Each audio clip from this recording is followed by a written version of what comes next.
السلام علیکم ورحمۃ اللہ وبرکاتہ۔ محترم سامعین کرام و ناظرین کرام، امید ہے کہ آپ حضرات خیریت سے ہوں گے۔ آپ تمام کو میرے دل کی گہرائیوں کے ساتھ عید الاضحیٰ مبارک ہو، بقرعید کا عید مبارک ہو۔ اللہ تبارک و تعالی اس عید الاضحیٰ کی برکت سے ہم تمام کی زندگیوں میں خوشیاں لائے اور ہم تمام کو امن اور سکون اور اطمینان کے ساتھ زندگی بسر کرنے کی اللہ تعالی توفیق عطا فرمائے۔ جیسا کہ آپ حضرات کو معلوم ہے کہ ہم احادیث کو پڑھتے ہیں اور اسے سمجھتے ہیں، اس کے مطابق عمل کرنے کی کوشش کرتے ہیں۔ آئیں اسی طریقے کو، اسی سلسلے کو برقرار رکھتے ہوئے اور بھی احادیث پڑھیں گے اور اسے سمجھیں گے۔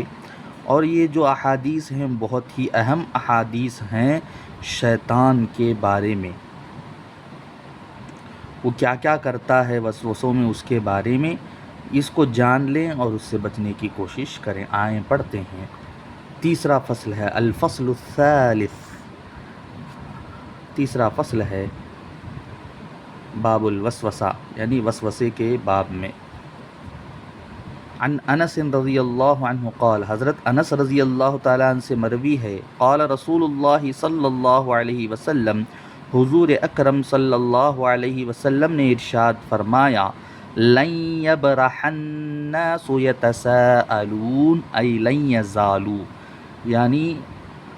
ہمیشہ جو ہے پوچھتے رہیں گے، ہرگز جو ہے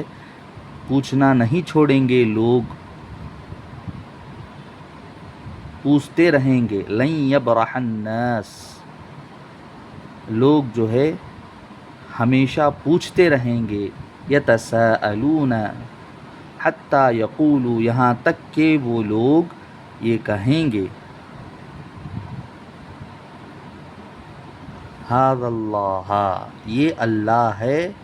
خلق کل شیء، ہر چیز کو اللہ تعالیٰ نے پیدا فرمایا۔ فمن خلق اللہ، تو اللہ کو کس نے پیدا کیا، عز وجل، اللہ تبارک و تعالیٰ کو، اللہ عز وجل کو کس نے پیدا کیا، رواہ البخاری والمسلم،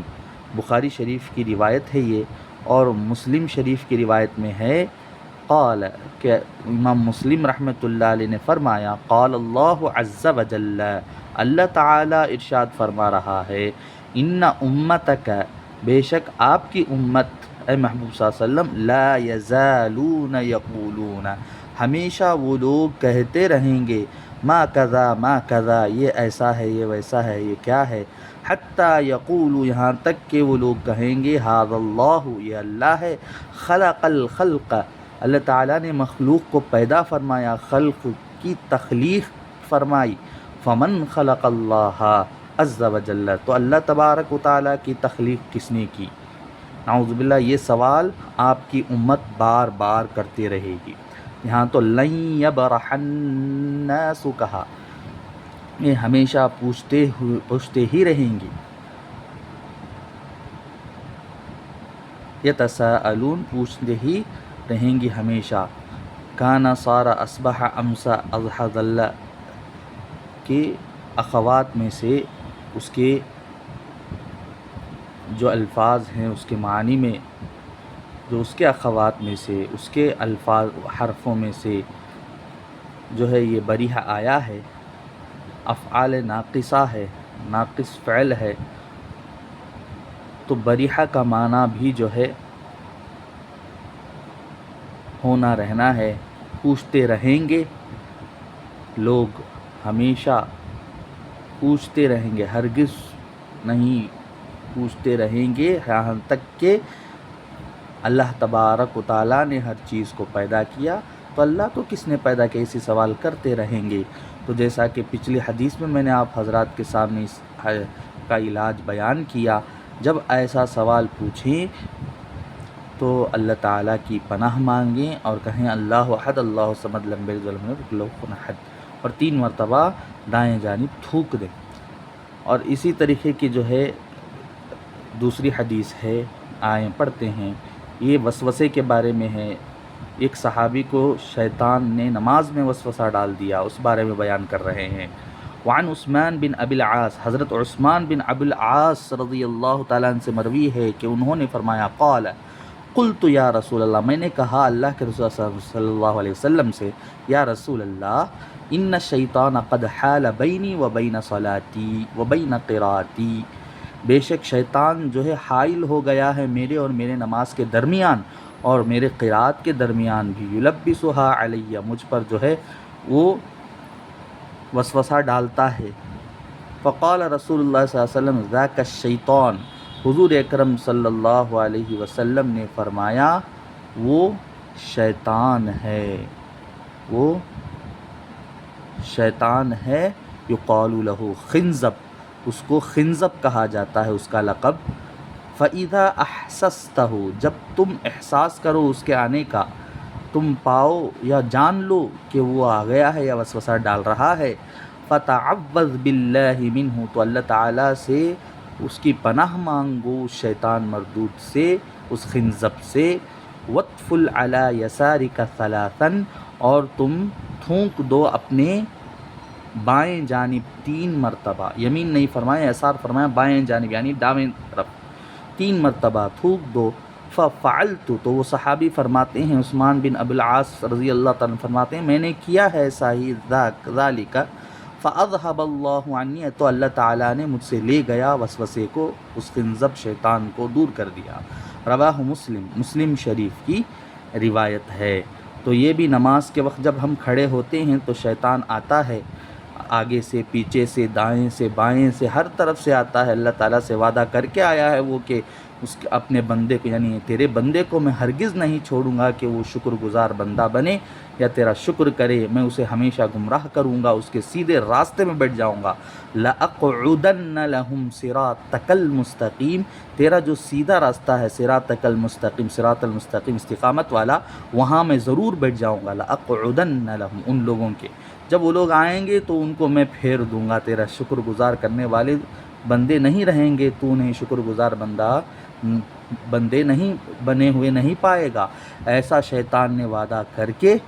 جو ہے اللہ تعالیٰ سے آیا ہے اور وہ بہکا رہا ہے، تو لہٰذا اس کے بہکاوے سے ہمیں بچنا چاہیے۔ تو 3 مرتبہ دائیں نہیں بلکہ بائیں جانب جو ہے تھوک لینا چاہیے، یسارک، تو وہ چلا جائے گا۔ تو اسی طریقے کی جو ہے تیسری حدیث ہے وسوسے کے بارے میں، آئیں یہ بھی پڑھ لیتے ہیں۔ عن القاسم بن محمد ان رجلا سألہ، قاسم بن محمد رضی اللہ عنہ سے مروی ہے کہ بے شک ایک آدمی نے ان سے پوچھا، فقال، پوچھا، سألہ ان سے پوچھا، فقال، تو فرمایا انہوں نے، انی اہم فی صلاتی، کہ مجھے جو ہے نماز میں بہت زیادہ جو ہے میں وہم کرتا ہوں، مجھے وہم آتا ہے، وہم دار انسان ہو جاتا ہوں، آدمی ہو جاتا ہوں، فیکسر، وہ زیادہ ہو جاتا ہے، کثرت سے وہم آنے لگتے ہیں، ذالک علی، مجھ پر۔ فقال لہ، تو انہوں نے فرمایا، قاسم بن محمد نے فرمایا رضی اللہ تعالیٰ نے فرمایا، امضی فی صلاتک، تمہارے نماز کو تم مکمل کرو، پڑھ لو، فإنہ لن یذھب، اس لیے کہ وہ ہرگز نہیں جائے گا، عنک، تم سے مڑ کر، حتی تنصرف، جب تک کہ تم نماز کو نہ چھوڑ دو یا نماز سے فارغ نہ ہو جاؤ، اور تم کہو، وانت تقول، اس حالت میں کہ تم کہو، ما اتممت صلاتی، میں نے میرے نماز کو ہی مکمل نہیں کیا ہے، ویسے وہ وسوسہ ڈالے گا، بہکائے گا تم کو۔ رواہ مالک، امام مالک نے اس حدیث کی روایت کی ہے۔ تو اللہ تبارک و تعالیٰ سے دعا گو ہوں کہ پروردگار ہم تمام کو شیاطین کے وسوسے سے حفاظت فرمائے، اور خنزب نامی شیطان سے خاص کر ہمیں حفاظت فرمائے، جو نماز میں وسوسہ ڈالتا ہے اسے بچائے، اور ہمیں نماز پڑھنے کی اللہ تعالیٰ توفیق عطا فرمائے، اور ہم تمام کو اللہ کے خاطر ہر کام کرنے کی توفیق عطا فرمائے، اور ہم تمام کو علم نافع عطا فرمائے، اور نقصان دینے والے علم سے ہماری حفاظت فرمائے، عاجزی والا علم ہمیں عطا فرمائے، تکبر والے علم سے ہماری حفاظت فرمائے۔ باب الوسوسہ، وسوسے کا جو باب تھا وہ ختم ہوا آج تک۔ انشاءاللہ کل سے جو ہے باب الایمان بالقدر، تقدیر پر ایمان رکھنا، اس باب کے بارے میں ہم پڑھیں گے۔ اللہ تعالی ہماری مدد فرمائے، اللہ تعالی ہماری تائید فرمائے، معاونت کرے کہ ہم اس باب کو بھی پڑھیں، سمجھیں اور اس پر عمل کرنے کی توفیق اللہ تعالیٰ عطا فرمائے۔ پھر اسی طریقے کی ویڈیو کے ساتھ ہم آپ سے ملتے ہیں، تب تک کے لیے ہمیں اجازت دیں۔ السلام علیکم ورحمۃ اللہ وبرکاتہ۔